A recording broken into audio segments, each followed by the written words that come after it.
This question for either of you: Have they said anything about something in the water 2021? I've not heard anything, but I wanted to dive into that just in general in terms of Tim. Were you going to be brought into something in the water when you were first going to open in April?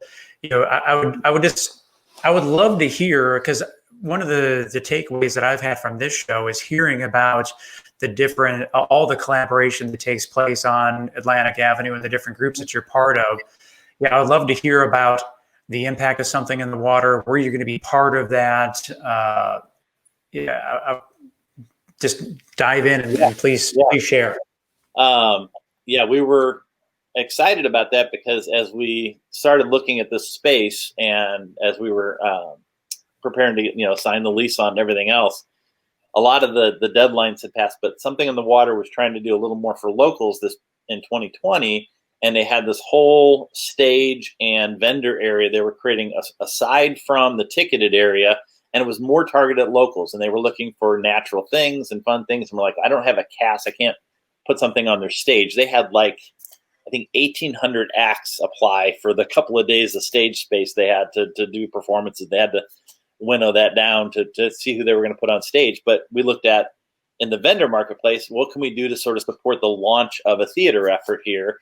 And I had a cotton candy machine, so we said, well, they want natural things. So we actually had a little tasting party over here, and we invented all these ways to use organic sugar and flavorings and make some really good cotton candy. It's not quite as colorful, but it tasted awesome. Of course, we had a couple of them that we definitely left out because they did not taste awesome. But we had all these fun, quirky flavors, and we thought, this is great. We made an application, Something in the Water.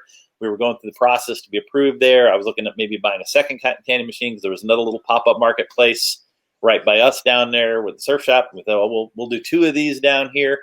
And then we found out Something in the Water was using their main parking drop-off for Uber and Lyft, and everything was the Catholic Church parking lot area off of Pacific that's like a block away from ours. So the main walkway for everybody passing by was going to be right by us in the theater. So I'm looking at, how do we launch some things in the theater while we're still running this cotton candy thing over here, and this is going to be all big and exciting. And then, of course, the shoe dropped and Something in the Water didn't happen. So we've been in the loop on a lot of the communications because of some of those connections, but we haven't heard anything definite about 2021. I know he's made commitments that he wants to, continue to see it happen here. I think that, whether that large event can happen in the way it did.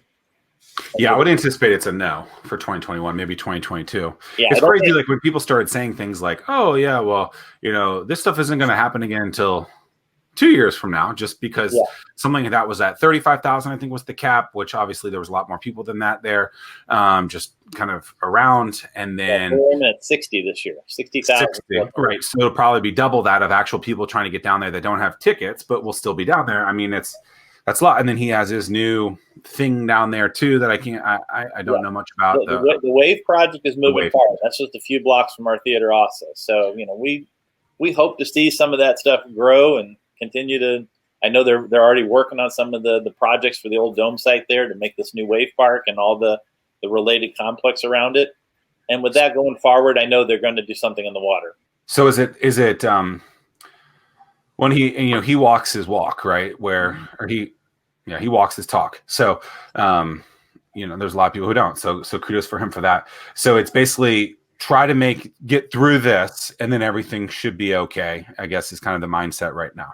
Yeah. Yeah. How many Christmas trees should one family have in their home?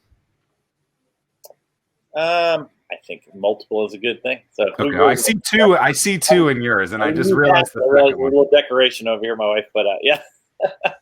No, I don't even know how many we have. You have more not like little porcelain trees or anything like that, but you have more than 2 trees in your house, Tim? It's ridiculous. Wow. Yes. Who in your family is obsessed with Christmas? It would be my wife. I knew it. I knew it was Terry. Happy birthday, Terry, yesterday, by the way. I forgot to tell her happy birthday. Hopefully she doesn't hate me. Tim Ritter, when's your birthday? June 11th. All right, well, I got plenty of time to get you. There you go. I don't want to be that person. So how many trees do you have in your house, Zach? One. That's good.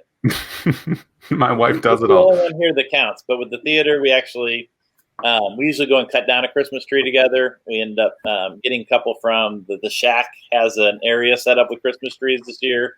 Mm-hmm. So while I was out doing the Santa thing, we walked around as Santa and actually got our tree right here and got we got 2 for up at the theater. So we had 1 up on stage for our FFX show and another. I feel like the theater is a little different. Yeah.